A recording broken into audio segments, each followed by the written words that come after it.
Hello friends, welcome to Sonima இல்லம். எல்லோரும் எப்படி இருக்கீங்க? கண்டிப்பாக எல்லோரும் நல்லா இருப்பீங்கன்னு நம்புகிறேன். அண்ட் உங்களுக்காகவும் பிரம்ம முகூர்த்த பூஜையில் நான் கட்டாயமாக எல்லாருக்காகவும் வேண்டிக்கிறேன் ஃப்ரெண்ட்ஸ்.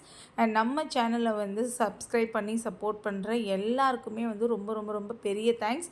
நிறைய பேர் என்னோடய ஃப்ரெண்ட்ஸு ரிலேட்டிவ்ஸ்லாம் அந்த சேனலில் கமெண்ட் பண்ண முடியலனாலும் எனக்கு பர்சனலாக ஃபோன் பண்ணி நிறைய விஷயங்கள் சொல்கிறீங்க. அது எல்லாமுமே இந்த வீடியோவில் இருக்க போது. அது இல்லாமல் பிரம்ம முகூர்த்த பூஜையில் ஏற்படக்கூடிய ஒரு சில சந்தேகங்களை நீங்கள் கேட்காமலே எனக்கு தெரிஞ்ச விஷயங்களை நான் கிளாரிஃபை பண்ண போகிறேன். லாஸ்ட் வீடியோவில் பிரம்ம முகூர்த்த பூஜையோட நேரம், அந்த நேரத்தில் எத்தனை விளக்குகள் ஏற்றணும், வெளியில் பெருக்கி கோலம் போடும்போது சாணம் தெளிக்கிறதுக்கு பதிலாக வேறு என்ன தெளித்தா நல்லது, இந்த மாதிரியான நிறைய விஷயங்களை ஷேர் பண்ணியிருந்தேன் இல்லையா? அதே போல் இந்த வீடியோலையும் எனக்கு தெரிஞ்ச ஒரு சில பூஜை அறை குறிப்புகளை உங்கள் கூட ஷேர் பண்ண போகிறேன். பிரம்ம முகூர்த்த பூஜைன்னு இல்லை, நம்ம எப்போ பூஜை பண்ணாலும் அடுத்த நாள் ஒரு 4 விஷயங்களை புதுசாக மாற்றிட்டு தான் நம்ம பண்ணணும். அதில் முதல் விஷயம் அப்படின்னு பார்த்திங்கன்னா, பூஜை அறையில் போடக்கூடிய கோலம், அப்படி இல்லைன்னா நம்ம வெளிவாசலில் போடக்கூடிய கோலம் இருக்குல்ல, இதை கண்டிப்பாக நம்ம மாற்றிட்டு தான் பண்ணணும். அண்ட் அடுத்ததாக பழைய பூக்கள்லாம் எடுத்துகிட்டு புதிய பூக்கள் வச்சுக்கிட்டோம். எப்போவுமே சொல்கிறது தான், நிறைய பூக்கள் இல்லைன்னா அட்லீஸ்ட் ஒரே ஒரு பூவாவது நம்ம காமாட்சி அம்மன் விளக்குகளுக்கு போட்டுக்கலாம். தேர்ட் பார்த்திங்கன்னா, நம்ம வைக்கக்கூடிய பஞ்ச பாத்திரத்தில் உள்ள அந்த நீர், பழைய நீரை கீழே ஊற்றிட்டு புதிய நீர் நம்ம அந்த பஞ்ச பாத்திரத்தில் நிரப்பி வச்சுக்கணும்.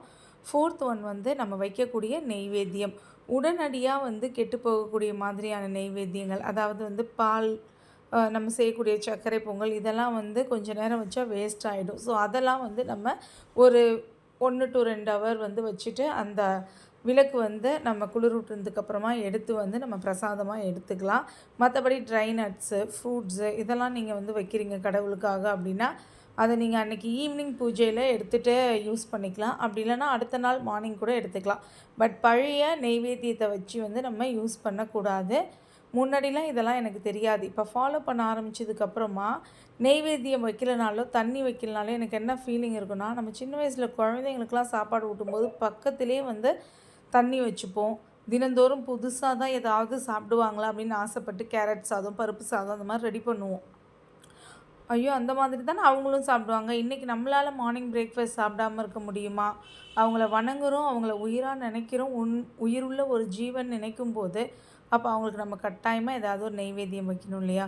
ஸோ அந்த மாதிரி ஒரு ஃபீலிங் வர ஆரம்பிச்சிடுச்சு எனக்கு இப்போலாம். ஐயோ, வைக்காமலாம் நம்ம பூஜை பண்ணக்கூடாது அப்படின்னு சொல்லிவிட்டு கட்டாயமாக பால் காய்ச்சி வச்சிடுறேன். அப்படி இல்லை, பால் இல்லை, ஏதோ ஒரு சூழ்நிலை பால் காய்ச்ச முடியல அப்படின்னா ட்ரை ஃப்ரூட்ஸ் ஏதாவது நான் வச்சுக்கிறேன் சாமிக்கு. கற்கண்டு வச்சுருக்கேன். அதே மாதிரி பொட்டுக்கடலை, அவல் இதெல்லாம் கூட நம்ம நெய்வேத்தியமாக வைக்கலாம். ஃப்ரூட்ஸில் நெல்லிக்கனிலாம் மகாலட்சுமிக்கு ரொம்ப ரொம்ப உகந்ததாக. அதை வைக்கும்போது நமக்கு செல்வமும் சேரும்ன்றாங்க. எக்ஸ்ட்ரா உங்கள்கிட்ட இருந்ததுன்னா, டைம் இருந்தது, வாங்க முடிஞ்சதுன்னா வெத்தலை பாக்கு, பழம் கூட நம்ம தினம்தோறும் வச்சு பூஜை பண்ணலாம். ஸோ நெய்வேத்தியம் கட்டாயமாக சாமிக்கு ஏதாவது ஒன்று அவங்களுக்கு உணவை வச்சுட்டு, அவங்களுக்கு பஞ்ச பாத்திரத்தில் அவங்க அருந்துறதுக்கு நீரையும் மாற்றி வச்சுட்டு தான் நம்ம பூஜை பண்ணணும். இந்த விஷயங்கள் டெய்லி பூஜையில் தினம்தோறும் நம்ம கடைபிடிக்க வேண்டியது. அப்புறம் ஒரு முக்கியமான விஷயம், எந்த பூஜை பண்ணாலும் அதில் முழு நம்பிக்கையோடவும் ஈடுபாட்டோடவும் பண்ணணும். முதல்ல உங்களுக்கு வேறு யாராவது சொல்லி இந்த பூஜை பண்ணுறீங்க அப்படின்னா கூட, உங்களுக்கு நம்பிக்கையே வரலனா கூட, கட்டாயமாக இதன் மூலமாக நமக்கு ஒரு நல்லது நடக்கும் அப்படின்னு சொல்லிட்டு முழு மனதோட அந்த பூஜை மேலேயும் நீங்கள் பண்ணக்கூடிய புனஸ்காரங்கள் மேலேயும் நம்பிக்கை வைங்க. வைக்கும்போது தான் நம்மளால் அதை ஈடுபாட்டோடு செய்ய முடியும். நமக்கு ஒரு மனநிறைவு அண்ட் பாசிட்டிவ் வைப்ஸ் நம்ம வீட்டில் பெருகும். பட் சம்டைம்ஸ் பார்த்திங்கன்னா நமக்கு நெகட்டிவ் எனர்ஜி வரும் தான். ஏன்னா நம்மளை சூழ்ந்து இருக்கக்கூடிய அந்த சூழ்நிலைகள் ரொம்ப கஷ்டமாக போயிட்டுருக்கும்போது, நம்ம ஒரு பக்கம் இந்த மாதிரி பூஜைகளை எடுத்து செய்யும்போதே நிறைய கேள்விகள் வரும். ஏன் என்னை இந்த நிலைமைக்கு வச்ச, இப்போ நான் இது பண்ணுறதுனால மட்டும் மாறிடுமா அப்படின்னு சொல்லிட்டுலாம் தோணும் தான்.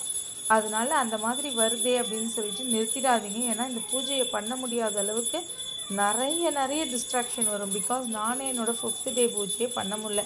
ஈவன் ஏர்லியராக எழுந்து எல்லாமே பண்ணி கூட எனக்கு அப்படியே பண்ணக்கூடிய அந்த மனசும் இல்லை. ஹெட்டேக் ரொம்ப அதிகமாக இருந்தது. சரி, இன்றைக்கி விட்டுடலான்னு விட்டுட்டேன். அப்புறம் தான் என்னோடய ரிலேட்டிவ் என்னோடய மாமா பொண்ணு கால் பண்ணியிருந்தா. அப்போ ஃபோன் பண்ணி பேசியிருந்தா. ரொம்ப நல்லா பூஜை பண்ணிகிட்டு இருந்தேன், ஏன் இன்றைக்கி வீடியோ போடல, நீ பண்ணலைன்னு எனக்கு அப்போவே தோணுச்சு. கையில் வந்து வளையல் போட்டுட்டு பண்ணு அப்படின்னு சொல்லிட்டு சொல்லியிருந்தா. உன்னோட பூஜையை பார்த்து நானுமே பூஜை பண்ண ஸ்டார்ட் பண்ணிட்டேன் 3 டேஸாக. எனக்குமே நிறைய வந்து மைண்ட் செட் வந்து மாறி இருக்குது அப்படின்னு சொல்லியிருந்தா. அதுவே வந்து எனக்கு பெரிய கிஃப்ட்டு. 100K சப்ஸ்கிரைபர் வந்து அந்த ஒரு ஹாப்பினஸை கொடுத்தது. அது மட்டும் இல்லாமல் போனஸாக அவள் ஒரு தகவல் சொல்லியிருந்தா. அதாவது நான் சொல்லியிருந்தேன் இல்லையா, திரியை வந்து அந்த கருப்பு நிற பகுதியை மட்டும் நம்ம நிமிட்டி விட்டுட்டு அப்படியே விளக்கு ஏற்றலான்னு. பட் அவள் சொன்னால் அப்படி பண்ணக்கூடாது, நம்ம வந்து தினம்தோறும் வந்து திரியை மாற்றணும் அப்படின்னு சொல்லியிருந்தா. ஸோ அதனால் உங்களால் முடிஞ்சதுன்னா தினம்தோறுமே புது திரி போட்டு நீங்கள் விளக்கு ஏற்றலாம். புது எண்ணெய் ஊற்றணும் அப்படின்ற அவசியம் இல்லை. எல்லாமே அவங்கவுங்க மனசை பொறுத்து தான். பட் பழைய திரி கூட கம்பேர் பண்ணுறப்போ அந்த புது திரி போடும்போது உண்மையிலே கொஞ்சம் பார்க்க நல்லா தான் இருந்தது. இன்றைக்கி நான் எல்லாமே வந்து புது திரி மாற்றி தான் வந்து பண்ணியிருந்தேன். மீஷோவில் இந்த மாதிரி 2 சாம்பிராணி தூபம் போடக்கூடிய அந்த ஆர்கனைசர் வாங்கியிருந்தேன். ஒன்று வந்து பூஜா ரூமில் வச்சுட்டேன், ஒன்று வந்து வெளியில் வச்சுட்டேன் ஃப்ரெண்ட்ஸ். அண்ட் ரொம்ப ரொம்ப முக்கியமானது, அந்த பிரம்ம முகூர்த்த பூஜை பண்ணும்போது எப்படி நமக்கு இருக்க கஷ்டங்கள் நினைவுக்கு வரும். அந்த கஷ்டங்களை நினைத்து நம்ம பூஜை அறையில் உட்காந்து அழவே கூடாது. சில நேரங்களில் நம்மளையும் அறியாமல் வந்து ஒரு சில பதிகங்கள் படிக்கும்போதெல்லாம் அழுக வந்துருந்தான். எனக்குமே அபிராமி அந்தாதியோட 54வது பாடலை படிக்கும்போது தானாகவே கண்களில் தண்ணீர் வரும் தான். பட் அது கூட ஓகே. ஒரு பதிகத்தை படித்து அதை உணர்வுபூர்வமாக நம்ம அழுவுறது கூட ஓகே. பட் வந்து நம்மளோட கஷ்டங்களை நினச்சி அங்கே அழுவக்கூடாது அப்படின்னு சொல்கிறாங்க.